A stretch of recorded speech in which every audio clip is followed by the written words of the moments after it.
I'm Kelly Watson. In the beginning, my marriage was great. We lived in a fancy apartment in New York with a fantastic view. My husband, Tom, seemed perfect. However, I later found out he was consistently cheating on me. Every time I confronted him, he denied it, but the evidence kept popping up. I thought it might be some kind of problem he had, so I didn't immediately consider divorce, especially since I was pregnant. I hoped things would change after our child was born, but Tom's infidelity persisted. I felt stuck for the sake of our child. I convinced myself it was his illness, and I should endure it. After 7 years, Tom boldly introduced another woman as his lover and declared he wanted a divorce. It hit me harder than before because I had convinced myself his previous affairs were just flings. I tried to reason with him, bringing up our child, but he insisted on the divorce. He claimed our child was his but didn't seem to care much. Eventually, I received the divorce papers, thinking it was the end. I continued living in the apartment with my child. Then, unexpectedly, I got a message from Tom's lover, Mirabelle. She told me to leave the high-rise apartment because it was meant for her and Tom. She insulted me, calling me a single, broke mother who should find a more suitable place to live. She gave me a month to move out. I was left stunned, wondering how things had become so complicated. If Tom found out about this, we hadn't even settled alimony or child support, yet she had the audacity to tell me to leave. She wasn't considering our child at all. Feeling utterly helpless, I stood in my house, struggling to reassure my anxious child that everything would be okay. Maybe I should start packing. I headed to the bedroom, recalling Tom's kind face from the early days of our marriage. Our life in the New York high-rise felt like a dream back then, thanks to his kindness. However, at some point, his attitude began to change. I had envisioned family trips and weekend drives after our child was born, but I couldn't even remember what we had actually done together. Instead, all I could think of was the pain when I first found out about Tom's cheating. Tearing up all his clothes changed nothing. We used to visit our parents' houses, but after our child was born, it was just me and the kid. Tom never joined us. I had to lie desperately for him, creating the image of a kind, hardworking father for our child. But it was all in vain. He never appreciated it. Instead, he laughed with that woman. Maybe I should have divorced sooner. Enduring all this seemed pointless. What was the point of these 7 years? Tears flowed, and I felt helpless. By not acknowledging his love, I had given Tom a justification for his cheating. He cheated because I didn't love him. That was his reasoning. I had merely given him an excuse to run away. How foolish. Maybe I was just finding excuses to not leave for our child. But can I really end everything now? I'm the one who suffered. If I let it end without doing anything, only Tom and that woman will be happy. Is that okay? I stopped packing. This can't be the end. If I'm just going to cry, I can do that anytime. So I'll get my revenge. I'll make them realize. With that thought, I grabbed my smartphone. Later, Tom and Mirabelle barged in, expressing impatience with my packing progress. Mirabelle accused me of being slow, questioning what I had been doing for an entire month. Tom, holding Mirabelle close, as if to flaunt their relationship, casually announced with a smile that they had gotten married. He added, "We're super in love now." Oh, congratulations. Jealous, huh? A new wife is always better, right? I sarcastically questioned if that was the only reason they came, to which Mirabelle clarified that they were there to check on my moving progress, as they planned to move in once I'd left. She instructed me to clean up and even suggested renovating the place for them. When they asked about my departure, pointing out that the 1-month deadline had passed, I assured them that I would take everything with me. As they scrutinized the belongings, Mirabelle noticed a vase and speculated on its value. Tom claimed that everything in the house, including the vase, belonged to him. I questioned if everything, even personal items, were his. Mirabelle asserted that everything was indeed Tom's, warning me not to steal anything. She believed that even if some items were fake, they could fetch a price.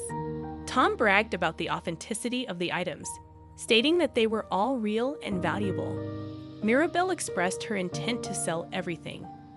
I raised doubts about Tom's interest in art and his ability to understand their value. Mirabelle defended Tom, claiming he asserted ownership of everything in the house, including valuable vases and paintings. I found it suspicious, given Tom's lack of interest in art, and suggested that I might be getting fooled. I'm not being deceived. He's a wealthy man. He could collect these items even without understanding their value. They might appreciate in the future, right, Tom? Tom awkwardly agreed, affirming his wealth. I had no idea. You divorced a wealthy man. Divorce was a mistake for you. Really? You divorced him. And now you're poor. Did he really have money? Of course, that's why we could live in this high-rise. I'm married to a wealthy man now. So for this past month, he's been letting you live in luxury. Well, we just divorced, so there's no money yet. But things will go back to normal soon. Why no money after the divorce? I haven't even received alimony or child support yet. Well, maybe there's some cash tied up elsewhere. Optimistic, aren't you? What about his job? What does your wealthy husband do? He must be really busy, right? He's taking time off for our new home. Off work for a new home? How interesting. He's kind because he wouldn't let me move alone, so he took time off. Moving could be done by professionals, but you choose to do it yourselves. Tough, isn't it? That's no, Mirabelle. It's important to handle important things ourselves, whether small or big. We believe in doing it ourselves. Yet when it was my turn, everything was left to professionals. And moving doesn't take a month. Why not just work? You don't need to worry about us. He knows what he's doing. And you shouldn't interfere with his work. Well, if you think so, that's right. Just because you were dumped, don't meddle. Once you're out, we'll move in and enjoy a comfortable life. We'll see how that goes. Something feels off here, right? Then the doorbell rang. When I checked the intercom, it was the movers I had requested. However, they were wearing suits, clearly not typical movers. As I let them into the house, the man pulled out a calculator and started pricing each item. Wait, they aren't movers. Movers don't usually show up in suits, do they? What's going on?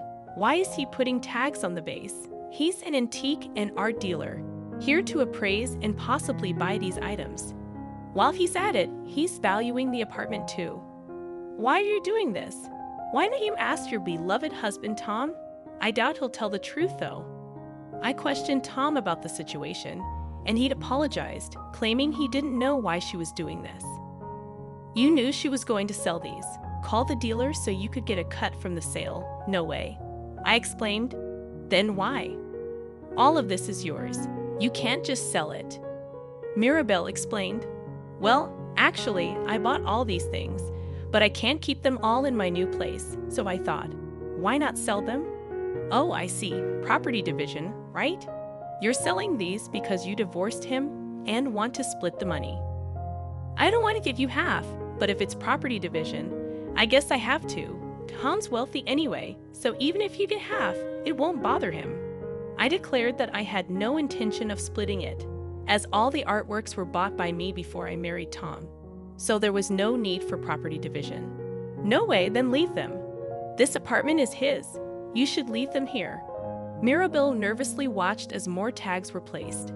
I found it amusing, wondering what Tom was thinking, as he remained silent. There'll be nothing left in the house, but they're all mine, so that's how it goes, Mirabelle.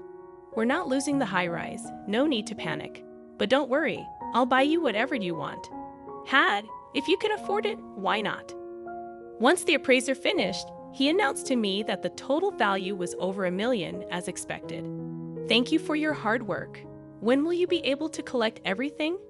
He replied that it would be in a day or two and left.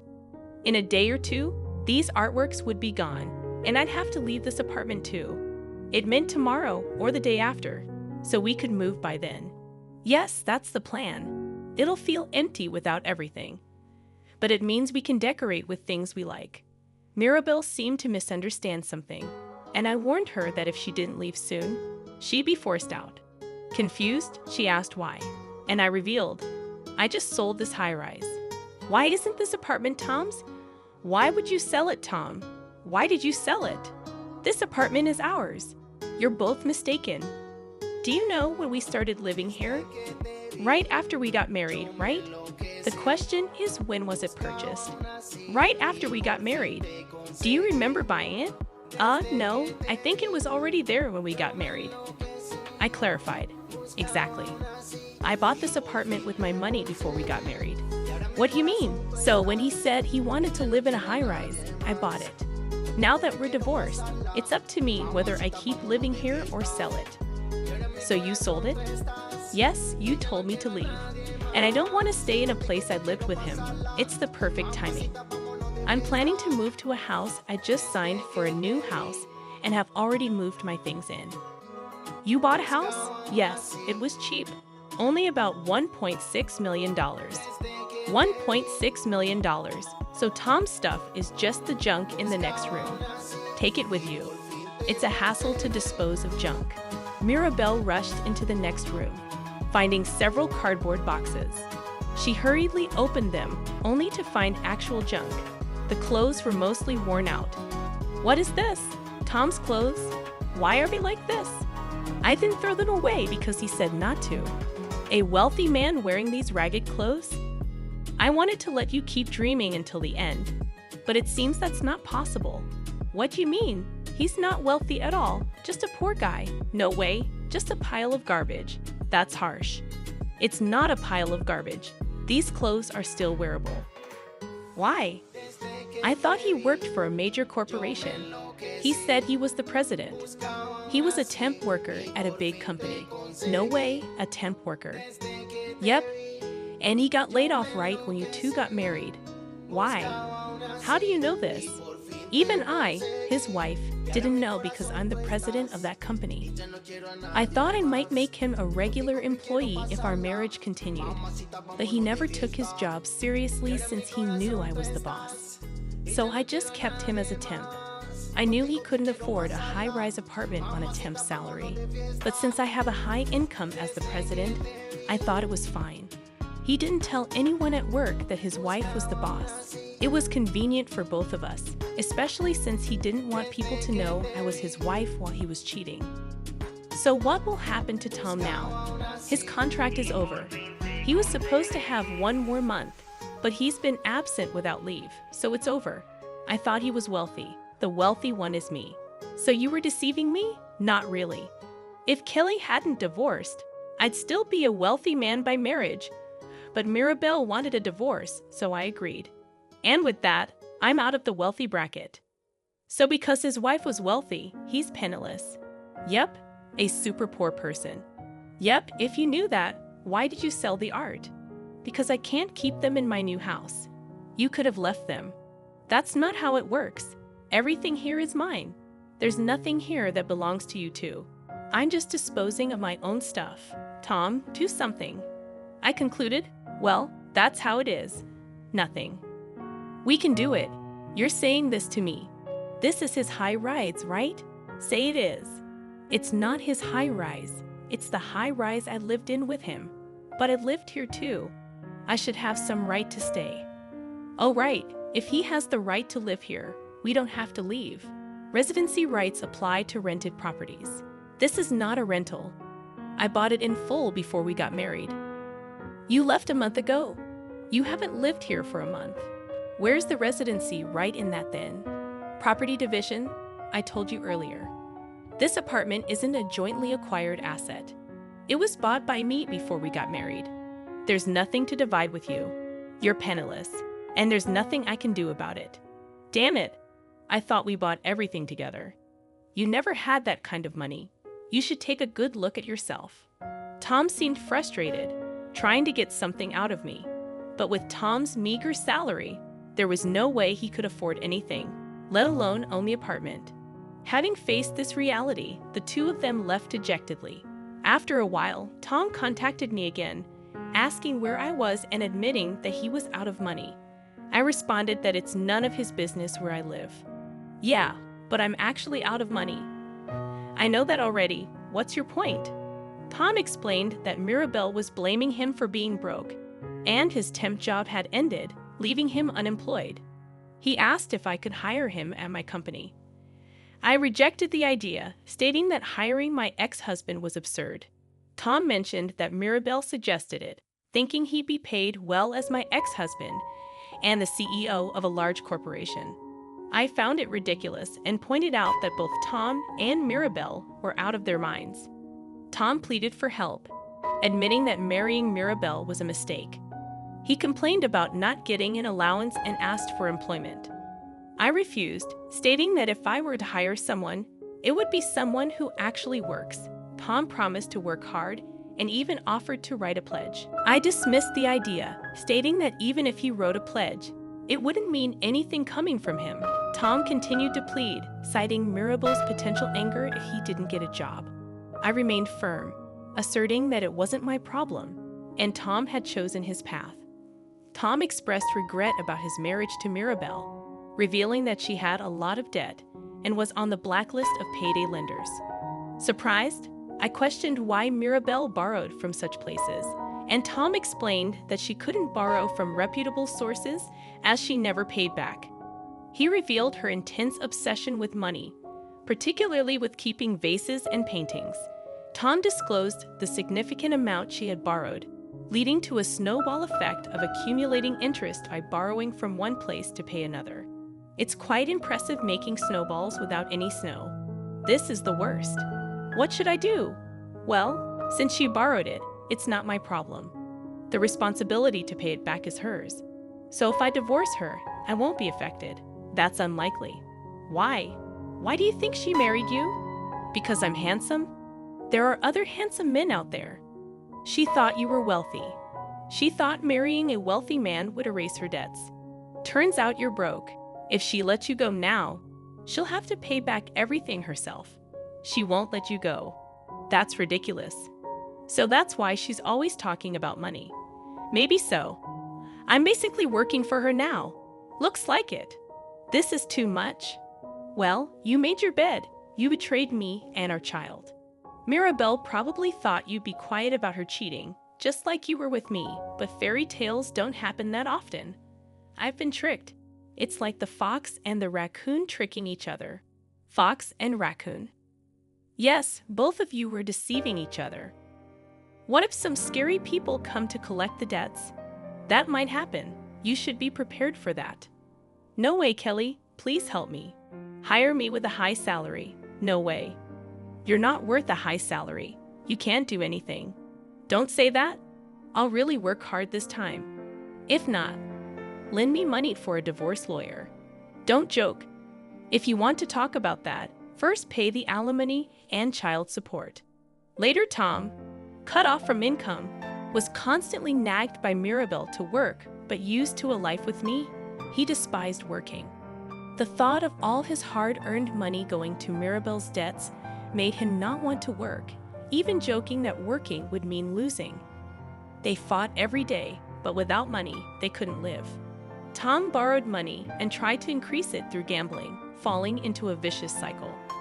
Realizing this wasn't working, he finally found a part-time job. However, his naive attitude led to quitting every time a high school senior or an older woman employee scolded him, making no money at all. Meanwhile, Mirabel racked up more debts, substantial amounts, before Tom even found out about it. She had disappeared without a trace. It turns out that the reason for the debt was to pay off her own debts, and she had borrowed the money under Tom's name. Tom, overwhelmed by the ballooning debt, apparently complained that he wasn't the one who borrowed the money. However, the lenders, being from the more dangerous side of money lending, just yelled at him, saying, "We don't care." And that was the end of it. He had to pay no matter what and came to me begging, but I refused. I haven't seen him since then, and no one knows what became of him. As for me, I got tired of high-rise living and bought a house, now enjoying harvesting in the home garden with my daughter. Seeing her happy face, I feel confident that divorcing was the right decision.